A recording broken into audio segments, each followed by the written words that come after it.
প্রচণ্ড ভালোবাসার পরও আপনি যাকে পেলেন না, তার জন্য মন খারাপ করা কিংবা আফসোস করা নিছক বোকামি।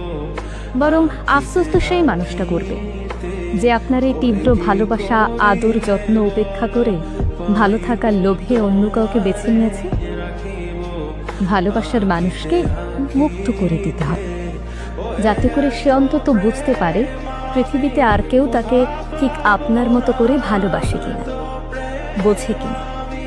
আর যখন সেই মানুষটা সারা পৃথিবী ঘুরেও আপনার মতো আর কাউকে খুঁজে পাবে না, তখন সে চরম আফসোস করবে। আপনাকে কষ্ট দিয়ে অন্য কারোর সাথে সেও কিন্তু সুখী হতে পারবে না। হয়তো আপনার সামনে ভালো থাকার অভিনয় করবে, কিন্তু মনে মনে সে আফসোস করবে। পৃথিবীতে সত্যিকারের ভালোবাসা এখন সত্যিই দুর্লভ।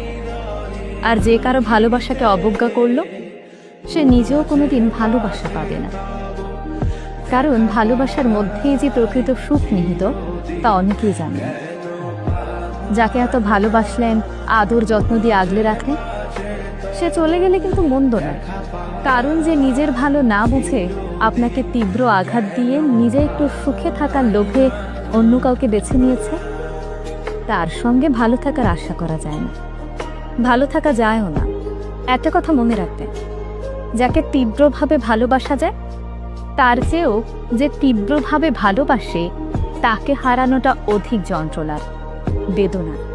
এখন আপনি আপনার ভালোবাসার মানুষকে হারিয়ে যে তীব্র কষ্ট পাচ্ছেন, তিলে তিলে নিজেকে শেষ করে দিচ্ছেন, একটা সময় সেই মানুষটা তার দ্বিগুণ কষ্ট পাবে। আপনি তাকে যে ভালোবাসা, আদর, যত্ন দিয়েছেন তার কথা মনে করে। ভালোবাসার সময় কারো কাছে নিজের দেনা পাওনা রাখে না, সময় বুঝে সুদে আসলে শোধ করে দেয়। অতঃপর আপনি তার স্বার্থপরতার কথা ভেবে একটা সময় পর আপনিও নিজেকে বদলে নেবেন। কষ্টকে জয় করে ভালো থাকতে শিখে নেবেন।